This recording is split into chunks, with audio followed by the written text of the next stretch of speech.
Maya. I am the founder of Ingressive. Ingressive is a company that provides curated market access for investors, technology companies, and corporates to enter and operate in the African market. In the last year alone, our clients have included Y Combinator, Techstars, 500 startups, GitHub, New Relic, kind of across the board of both investors and technology companies looking to enter, invest in, and establish a presence in the African market. Also, recently we launched a $5 million venture fund to back the most promising technology companies coming out of sub-Saharan Africa. My proudest moment with Ingressive is I'd say comes now almost every day. When you build a team that can eventually start making decisions without your input, and when you see a company begin to thrive without your involvement. I would say seeing Ingressive and the dream and the vision that I had initially and was working so hard to convince people to believe in, seeing that grow and be shared and actually begin to blossom on ground. And then also being able to see some of the fruits of our work. So we've brought Y Combinator, as I mentioned, 500, all of these different funds from around the world, mainly in Silicon Valley, and then seeing in the last year alone, our travelers have made 12 investments into African companies and seeing the growth of those companies over time. Why am I in Africa? I think that requires me to talk a little bit about my background. So I'm half Nigerian, half Swedish American, grew up mainly in the US. And why am I in Africa? Well, one, I grew up, fortunately, seeing what it's like when you have, so my dad and all of his brothers moved to the US for higher education, and most of them stayed, some of them returned back to Nigeria. And I got to see what happens when you have all things constant, same upbringing, same education, same intellectual capacity, all things constant except where they were building their businesses. And so I saw when you sort of take resources or when you have underdeveloped infrastructure, how detrimental that can be to the performance and the success of the entrepreneur themselves. And in the US, I have uncles, family retiring at 30, retiring at 40, going on to do their next PhD. And in Nigeria, struggling around, the same issues, lack of access to capital, this very nepotistic business environment where you have to know people in order to get things done, and really being motivated fundamentally to create a solution where brilliant people, no matter where on the continent you're building your business, have the resources they need, the capital, the connections to build wildly scalable businesses.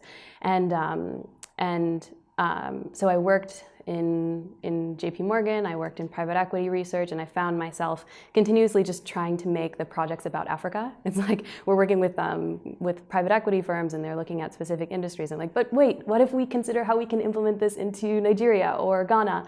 And then, when you have that ache, you can't sleep. There's something that you need to do. I've had that ache and I couldn't sleep for too long, and when I came back to Nigeria, I didn't have it anymore. It felt right. How would I reimagine Africa? There are a lot of things that will be done and a lot of things we're seeing changing now, but a few things that I really want to see implemented immediately, or that reimagining that I want to see happen now. One is a more meritocratic business ecosystem. A lot of times still, especially in Nigeria where we're based out of, it's still very ageist society. It's still very, it can be challenging for those with the best ideas to get their voices heard and to get their innovations realized.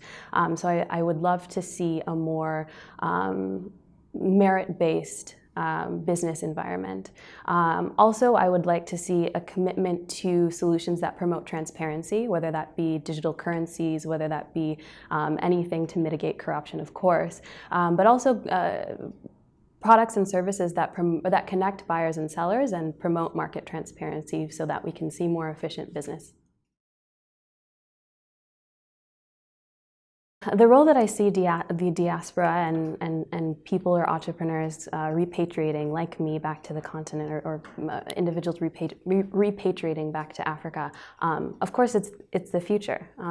I believe that, and I mean, as we've seen the old ways of doing business, and as we've heard so much today, the old ways of doing business don't work. If you have somebody just because they've been in office for 40, 50 years doesn't mean that they are the best person to realize the change that we want to see on the continent. And so I see the role that the diaspora will play is leading and pioneering the future of Africa.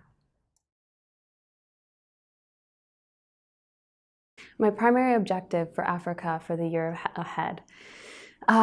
So as I mentioned, we just launched this $5 million venture fund. So closing the team, we already have some notable and exciting backers and advisors, including Michael Seibel, who's one of the CEO of Y Combinator, and a lot of other Silicon Valley leadership, and just to see us really facilitating the bridge. So pulling up the most promising entrepreneurs, sending them to these either domestic or international incubator and accelerator programs, bringing them home and helping them continue to build scalable businesses. So I see finding a partner to help me build out this side of the fund, and then really focusing on the development of the market access company itself. Human capital. I need people who are just as committed to building technology ecosystems. It's specific to identifying the most promising entrepreneurs wherever they exist, to identifying the most promising opportunities in the market in general, and helping me and helping the rest of the team put together the pieces so that we can see these wildly scalable businesses developing out of Africa. How can the Harvard Alumni Africa Action Forum help me and Ingressive and our ecosystem develop our dreams and realize these objectives? One is sharing information. I'm so honored that I had the opportunity to be invited and participate in this program because, one, I've heard from the voices of some of the brightest leaders that we have on the continent currently, and just them sharing their knowledge and wisdom and insights and their belief on what solutions and objectives can be. Not just chatting, but what are real tangible objectives based on their experiences and what they've seen works and what doesn't work. So I want to learn information. I want people who know what they're talking about to be sharing these insights with me. And then, of course, looking for people who share this vision. I'm here because I want to help. I want to band arms with the other people in sub-Saharan Africa, and Nigeria, and Ghana, and Kenya, South Africa, and beyond, so that we can work together, so we can collaborate. There's been historically a really competitive ecosystem, especially in the sort of business building space. I want to promote collaboration, and I want to find other people who share the same vision in building and reimagining Africa. Well, I live in Nigeria, so I'm committed physically. And as far as my commitments, my new vision, what I hope to achieve, I'd like to invest in 10 sub-Saharan-based tech or tech-enabled founders in the next 1 year. $50,000 to $100,000 ticket sizes. We're looking at early stage companies. So I would like to really develop and cultivate that pipeline so we can invest in 10 most promising businesses. And then also building out our market entry. So we find great partners internationally and being able to support entrepreneurs locally, being able to support youth to help them see the innovation potential and help infuse some of those ideals. So one, investing in entrepreneurs. Two, just building ecosystems. We hope in the next year that we will reach 5,000 developers across the continent by providing in-kind training, by supporting them in any capacity. We are continuing to build our network of local investors and entrepreneurs. So just continuing to build the ecosystem. The three things, if I had three wishes to ask for, the first one would be for a partner to come into the fund. This $5 million venture fund that we have, I'm looking for somebody who has investment experience, who wants to join us to help invest in and identify the most promising African entrepreneurs and then support their growth and development over time. The second one would be advisor, so somebody with a lot of experience in the business space in Africa. Nigeria, we're set, but we're looking for some support in Kenya or South Africa. The third would be, because of Ingressive's work in the supporting the operations and Africa strategy for international and domestic businesses that want to further build their relationships and work in the technology sector, looking for those corporate partners. Who wants to come to Nigeria? Who wants to come to Ghana, South Africa, Kenya? And who wants to operate and work with the tech and the millennial populations over time? So looking for, 1, a partner for the fund, 2, an advisor, and 3, corporate partners who want to work with us.